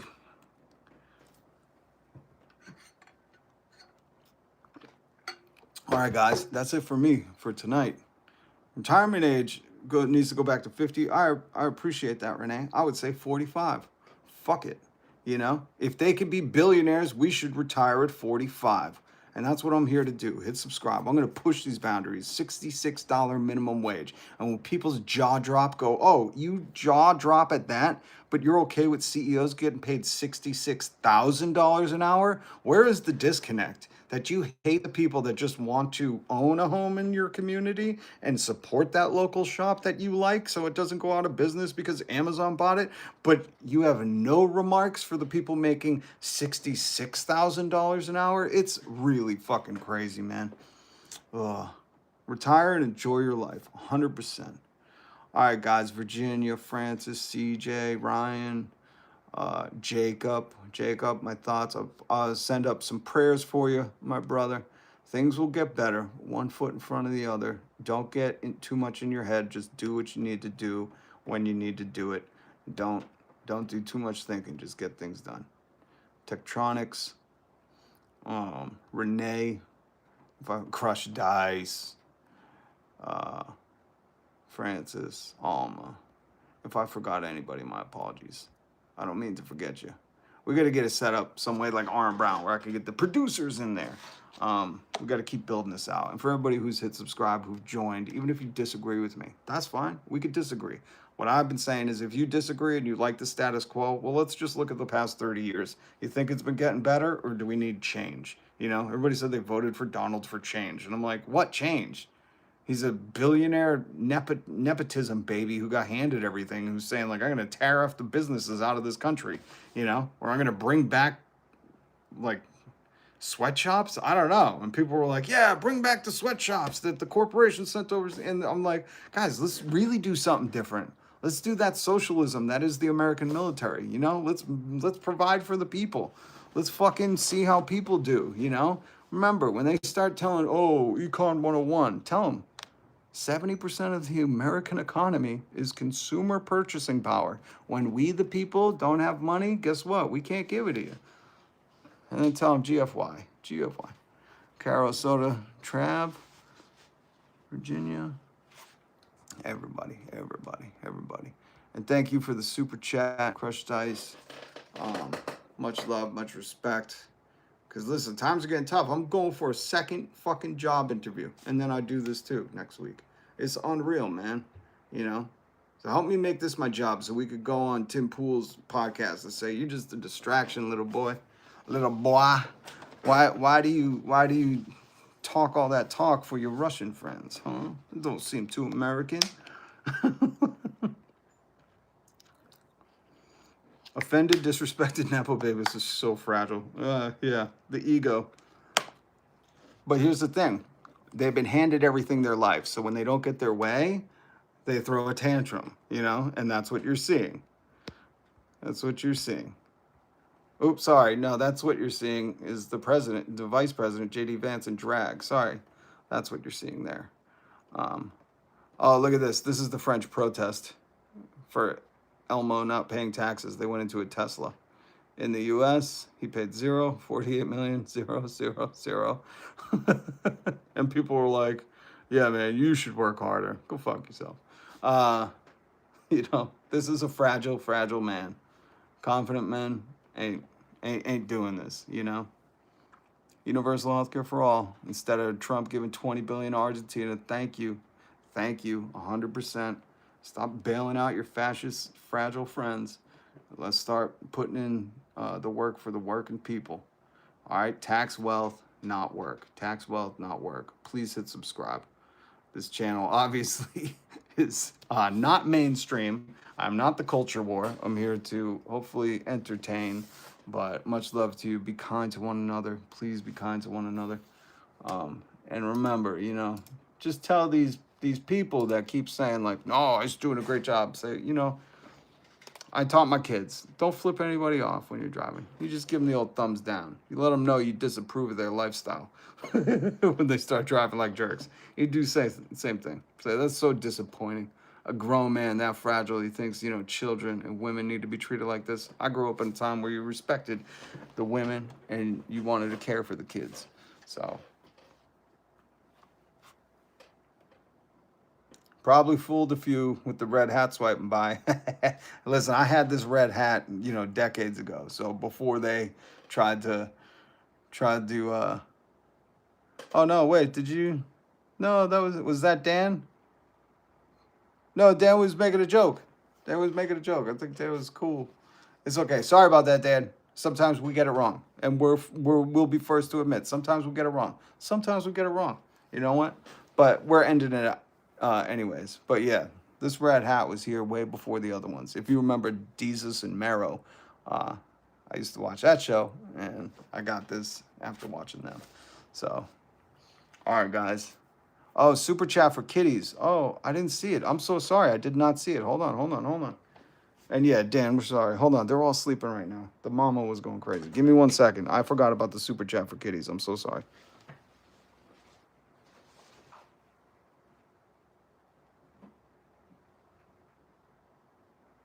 Come here, buddy.